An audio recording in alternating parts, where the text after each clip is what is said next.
Hello, good afternoon. This is Myesha Marie coming to do our Reading the Bible Together, Friday edition. I hope you guys are doing well. I trust that you are. We'll be reading together Leviticus Chapter 12.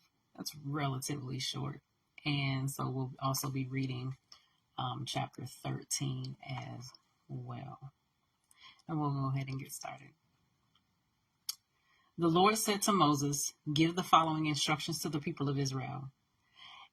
If a woman becomes pregnant and gives birth to a son, she will be ceremonially unclean for 7 days, just as she is unclean during her menstrual period.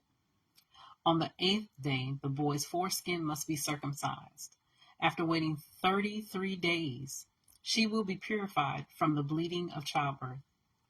During this time of purification, she must not touch anything that is set apart as holy, and she must not enter the sanctuary until her time of purification is over. If a woman gives birth to a daughter, she will be ceremonially unclean for 2 weeks, just as she is unclean during her menstrual period. After waiting 66 days, she will be purified from the bleeding of childbirth. When the time of purification is completed for either a son or a daughter, the woman must bring a one-year-old lamb for a burnt offering and a young pigeon or turtle dove for a purification offering." Hopefully that's not too disturbing. She must bring,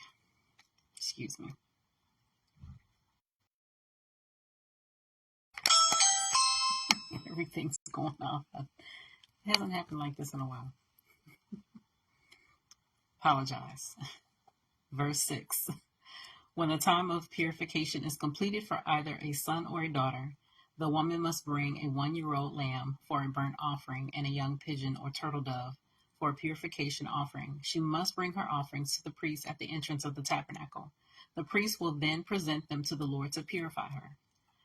Then she will be ceremonially clean again after her bleeding at childbirth. These are the instructions for a woman after the birth of a son or a daughter. If a woman cannot afford to bring a lamb, she must bring 2 turtle doves or 2 young pigeons. One will be for the burnt offering and the other for the purification offering. The priest will sacrifice them to purify her, and she will be ceremonially clean. Leviticus Chapter 13. The Lord said to Moses and Aaron, "If anyone has a swelling or a rash or discolored skin that might develop into a serious skin disease, that person must be brought to Aaron the priest or to one of his sons. The priest will examine the affected area of the skin.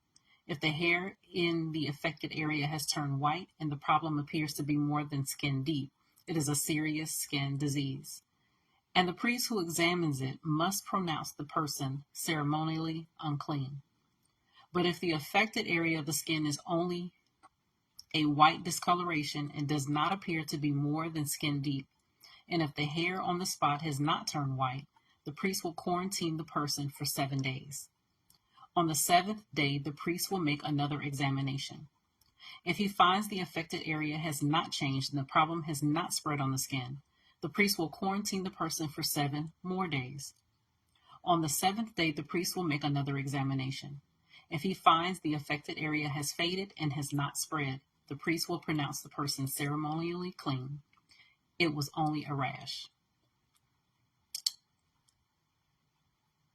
The person's, I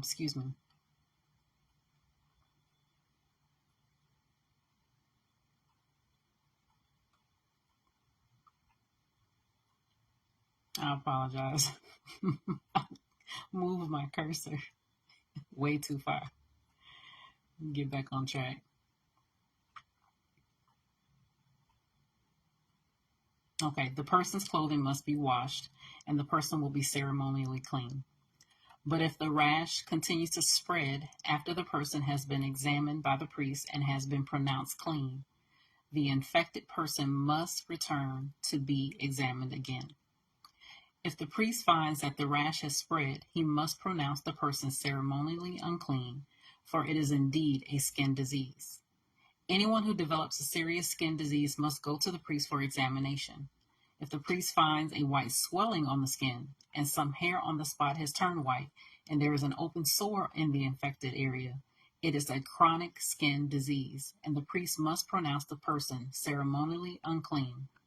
In such cases, the person need not be quarantined, for it is obvious that the skin is defiled by the disease.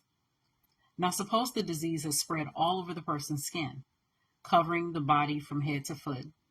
When the priest examines the infected person and finds that the disease covers the entire body, he will pronounce the person ceremonially clean. Since the skin has turned completely white, the person is clean. But if any open sores appear, the infected person will be pronounced ceremonially unclean. The priest must make this pronouncement as soon as he sees an open sore, since open sores indicate the presence of a skin disease. However, if the open sore healed and turned white like the rest of the skin, the person must return to the priest for another examination. If the affected areas have indeed turned white, the priest will then pronounce the person ceremonially clean by declaring, "You are clean."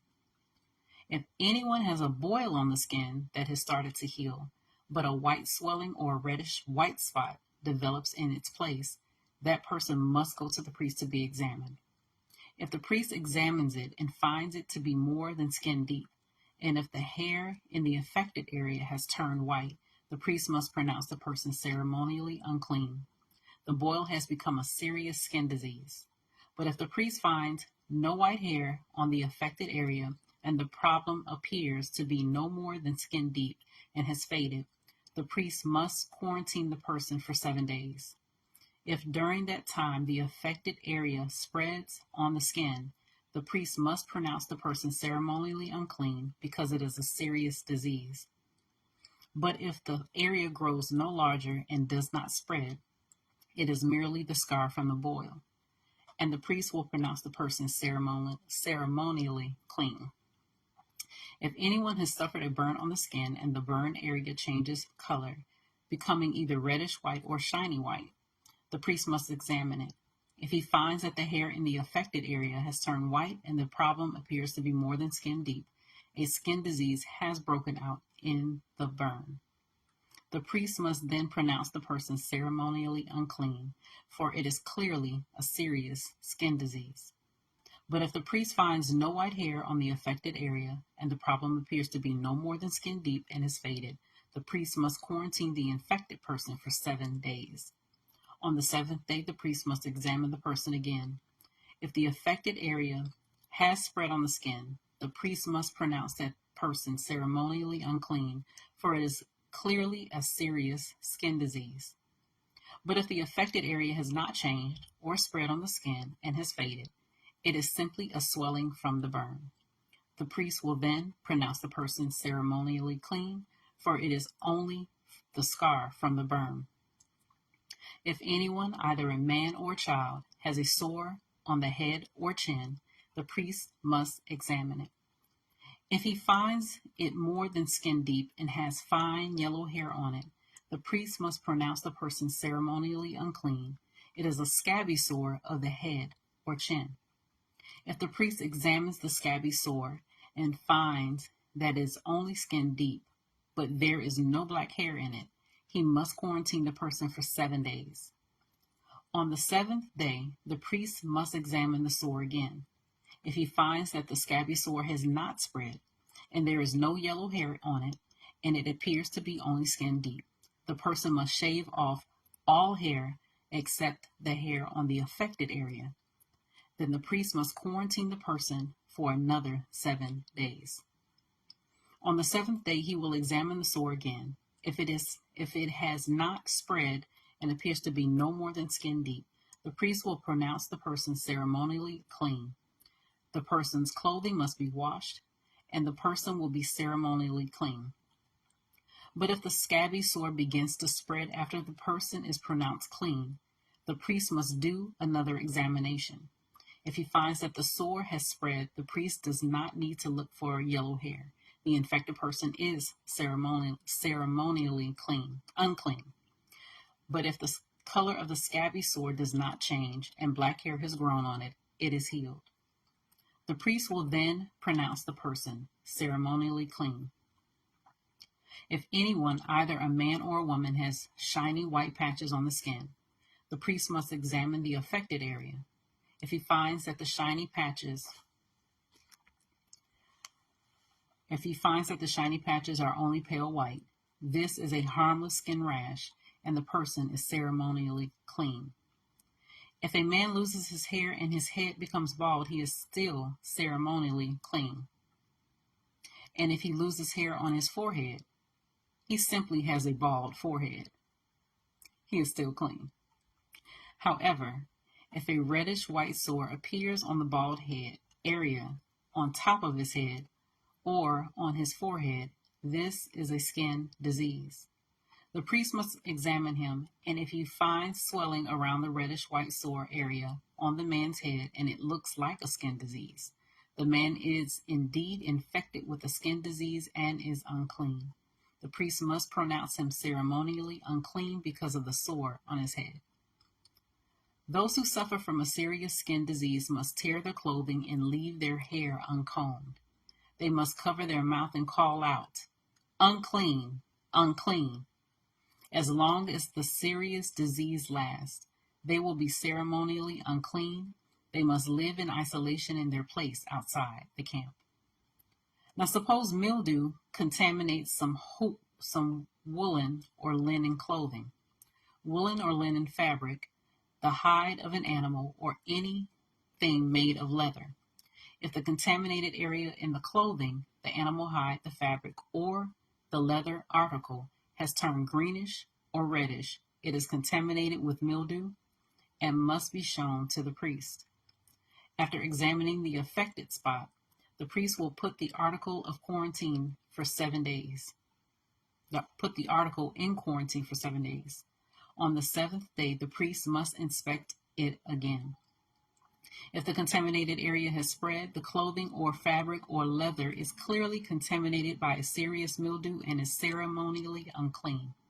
The priest must burn the item, the clothing, the woolen or linen fabric, or piece of leather, for it has been contaminated by a serious mildew. It must be completely destroyed by fire. But if the priest examines it and finds that the contaminated area has not spread in the clothing, the fabric, or the leather, the priest will order the object to be washed and then quarantined for 7 more days. Then the priest must examine the object again. If he finds that the contaminated area has not changed color after being washed, even if it did not spread, the object is defiled. It must be completely burned up, whether the contaminated spot is on the inside or outside. But if the priest examines it and finds that the contaminated area has faded after being washed, he must cut the spot from the clothing, the fabric, or the leather. If the spot later reappears on the clothing, the fabric, or the leather article, the mildew is clearly spreading, and the contaminated object must be burned up. But if the spot disappears from the clothing, the fabric, or the leather article after it has been washed, it must be washed again. Then it will be ceremonially clean. These are the instructions for dealing with mildew that contaminates woolen or linen clothing or fabric or anything made of leather. This is how the priest will determine whether these items are ceremonially clean or unclean. So that was chapters 12 and chapter 13 of the New Living Translation that we read today. And so, as always, I always say, do as the Bereans do, search the scriptures daily to see what is true. Allow Holy Spirit to illuminate the word into your heart. Bring knowledge, understanding, and wisdom, and most of all, revelation of God's character and how much He truly, truly loves you. You guys take care. God bless. Have a fabulous weekend. Be safe. Stay prayerful. And Lord willing, we see each other again on Monday. You guys take care.